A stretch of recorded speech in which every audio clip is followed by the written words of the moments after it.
Oh, you thought they forgot you. That time did what it usually does. Softened the edges, blurred the details, tucked you neatly into the past where things stopped mattering. You assumed your name stopped coming up once you stepped back. Once you chose distance over explanation. Once you stopped showing up to places that demanded more than they ever gave back. But people don't forget presence. They forget convenience. And you were never convenient. You moved through their lives without noise, without spectacle, without forcing yourself into memory. No dramatic exits, no speeches, no need to define what you were. You simply arrived as yourself, attentive, grounded, fully there, and left when it no longer made sense to stay. That kind of presence doesn't disappear. It settles. It lingers in places people don't expect. At first, they remember you in fragments. A conversation they still replay without knowing why. A moment where they felt unusually seen. A silence that carried more weight than most explanations. They don't always attach your name to it right away. Sometimes it takes years. Sometimes it happens when they meet someone new and realize the connection feels thinner than it should. Sometimes it surfaces late at night when something in their life feels hollow, unfinished, overly rehearsed. That's when you reappear. Not as nostalgia, not as regret in the obvious sense, but as a reference point. A quiet comparison they never intended to make. An unspoken standard that slipped in without asking permission. What's strange is how consistent the descriptions are. People from entirely different phases of your life describe you almost the same way.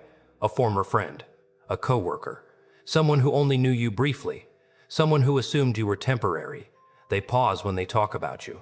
They struggle to land on the right words. They say things like, there was just something about them, or they were intense but not loud, or I don't know why I still think about them. What they're trying to describe is this: you made them more aware than they were comfortable being, not by pushing, not by preaching, not by demanding anything. You did it by refusing to pretend. You didn't dilute your thoughts to make them easier to accept. You didn't shrink your insight to protect other people's egos. You asked questions you genuinely wanted answers to. You listened in a way that made it difficult for people to lie to themselves. And that kind of presence is unsettling to environments built on staying surface level. At first, almost everyone underestimated you. You didn't announce yourself. You didn't dominate space. You didn't force attention. You let people talk. You let them posture. You let them perform. And while they assumed you were passive, agreeable, or unaware, you were paying attention to patterns they didn't realize they were repeating. They interrupted you, assuming you wouldn't mind. They talked over you, expecting you to wait. They took credit, assuming you wouldn't challenge it. They dismissed your depth as too much because it was easier than admitting they didn't want to go there. And you let them think whatever they needed to think, not because you couldn't respond, because it already knowed. That's the part that unsettles them later. Looking back, they realize you weren't quiet because you lacked something to say. You were quiet because you were observing. You were noticing how people moved when they believed no one was really watching. How value shifted under pressure. How respect changed when convenience disappeared. Then, gradually, without drama, something changed. You stopped leaning in. You stopped over-explaining. You stopped over-explaining. You stopped offering access to people who only wanted your energy, not your presence. You stopped adjusting yourself to fit rooms that never made space for you. From the outside, it looked like you faded, like you disengaged, like you became distant. From the inside, it felt like alignment. And that's when the memory sharpened for them. That's when your absence began doing more work than your presence ever did. Because now there was no version of you left to project onto. No access to misunderstand. No opportunity to reduce you to something smaller than you were. They started replaying old interactions, searching for the moment they missed.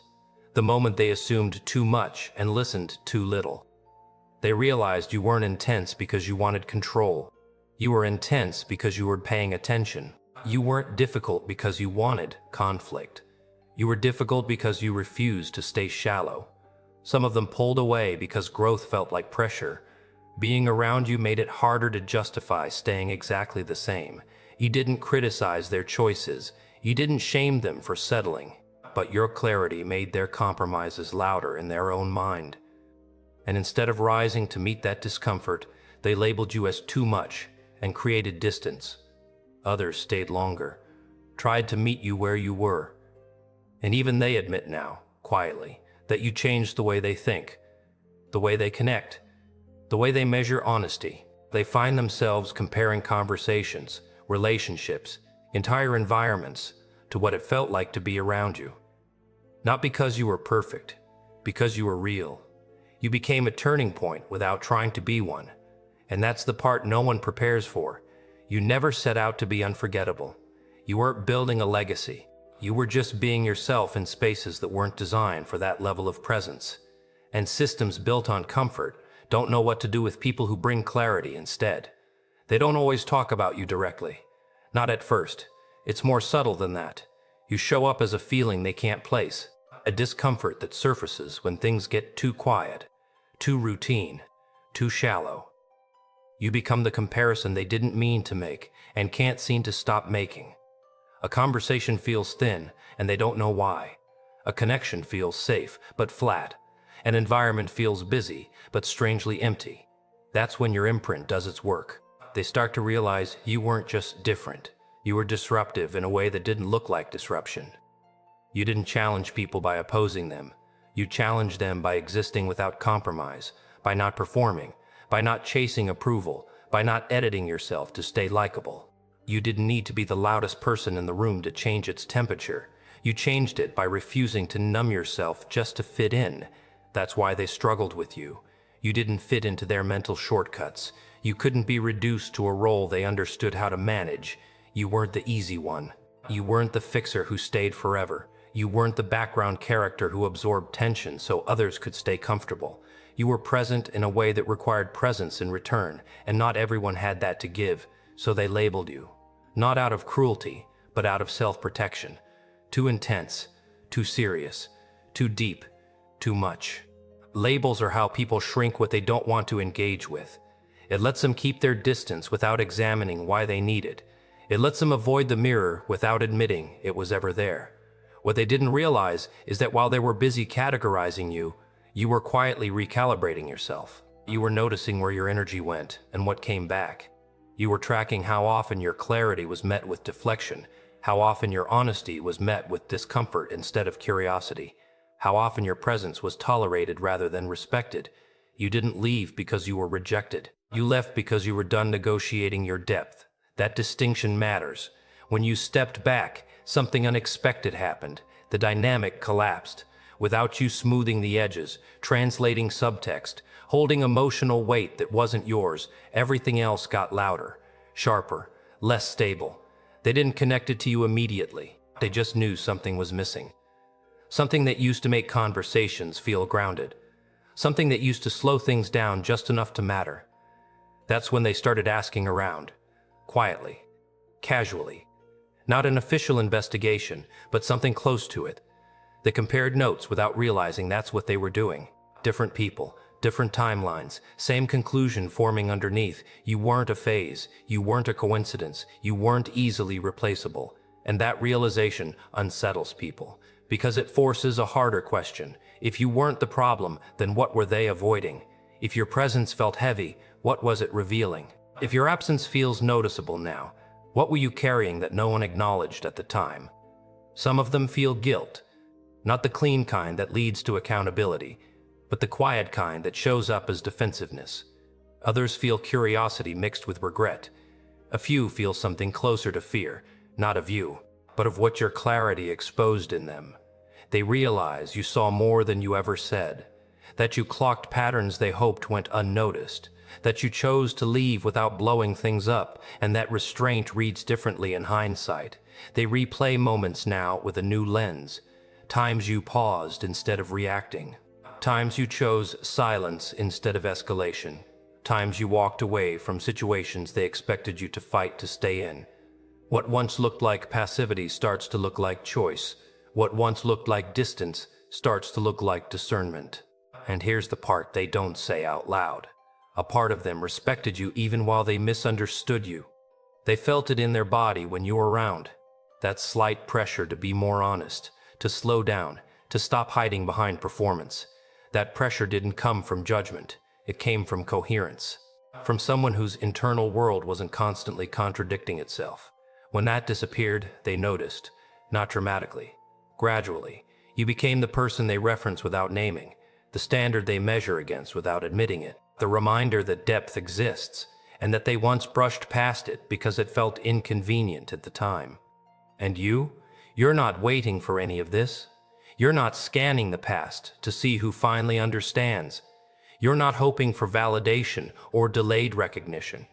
You already did the harder work. You integrated the lesson instead of clinging to the connection. You chose alignment over being remembered fondly. You chose yourself before resentment had a chance to calcify.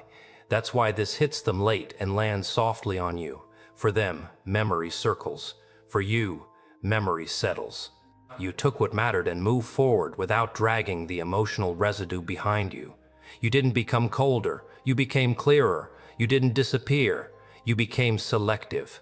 And selectivity always looks like detachment to people who benefited from your openness. They wonder how you did it, how you left without burning everything down, how you detached without turning bitter, how you managed to be gone and still leave weight behind. They assumed there must have been some dramatic internal shift, some secret turning point. There wasn't. You just stopped forcing connection where resonance didn't exist. They still don't fully understand it, and they probably never will, not because it's complicated, but because understanding would require them to be honest about what they avoided when you were still there. It's easier to remember you as a feeling than to confront the choices they made in your presence. It's easier to frame you as unforgettable than to admit you asked for something they weren't ready to give. What they miss most isn't you as a person. It's the version of themselves that briefly surfaced around you, the one that felt sharper, more awake, less willing to settle. You didn't create that version, you revealed it. And when you left, that version didn't disappear completely, it just stopped being fed. So now it resurfaces in moments they can't control, and it unsettles them. They try to recreate it sometimes. New people, new environments, new goals, and for a moment it almost works. Until it doesn't. Until the conversations stay polite but shallow.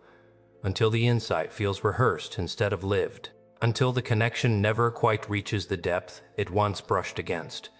That's when the comparison returns. Quiet, uninvited, persistent. Your name doesn't always come with warmth. Sometimes it comes with discomfort. Sometimes at iteration. Sometimes with a strange mix of admiration and resistance. That's because you were never meant to be easy to categorize.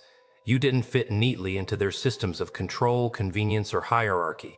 You weren't something they could optimize. You were something they had to meet. And meeting you required effort. You didn't linger to make yourself understandable. You didn't soften the truth to preserve harmony. You didn't negotiate your integrity to stay included. When it became clear that being fully yourself required distance, you chose distance. Not out of spite, out of self-respect. Out of self-respect. That's why you're not haunted by what they think of you now. You already paid the price of leaving. The loneliness, the uncertainty, the moments where choosing yourself looked from the outside like withdrawal. You walked through that without applause, without reassurance, without knowing if anything better would replace what you let go of. You didn't leave because you stopped caring. You left because you cared enough not to abandon yourself. And that's the difference between you and them in the story. They're still trying to make sense of the impact after the fact. You did the integration in real time. You learned when depth is welcomed and when it's merely tolerated. You learned that clarity often gets labeled as intensity by people who prefer comfort. You learned that not every space deserves your full presence. That learning didn't harden you. It refined you. You no longer feel the pull to correct their misunderstandings. You don't feel the urge to soften your memory, so it sits more comfortably with them. Whatever story they tell themselves now, that's theirs. It's not your responsibility to manage. You stopped carrying other people's interpretations as a burden a long time ago. That's why your energy feels different now. Quieter, more grounded, less concerned with impact, and more committed to truth. You don't enter rooms wondering how you'll be perceived. You enter rooms wondering how you'll be perceived. You enter rooms aware of how you feel. And if the space doesn't match, you don't force it. You leave cleanly, without resentment, without explanation. And strangely, that's what stays with them the longest. Not what you said, not what you did, but how you left without collapsing. How you chose yourself without turning it into a spectacle. How you didn't chase understanding from people who weren't prepared to offer it. They thought being remembered was power. You learned something quieter and stronger. Alignment is, you're not interested in being a reference point for people who never wanted to meet you at your depth. You're not drawn back to spaces that only recognized your value once it was gone. You're not tempted to re-enter old dynamics just to be seen correctly. You're building something else now, something steadier, something that doesn't require you to explain who you are or why you move the way you do. You choose environments where depth is met with depth, not discomfort, where presence is welcomed, not managed, where you don't have to dilute yourself to belong. The people who remember you most intensely are often the ones who stood closest to growth and stepped away. You don't take that personally anymore. You understand that not everyone wants a mirror. Some people prefer reflections that flatter instead of reveal. So you move forward lighter. If they remember you, that's their experience to process. If they don't, that's fine too. You're not here to haunt the past. You're here to live the present without compromise. And whatever echoes remain behind you, they fade on their own timeline. This isn't an ending. It's the proof that you chose yourself and didn't look back.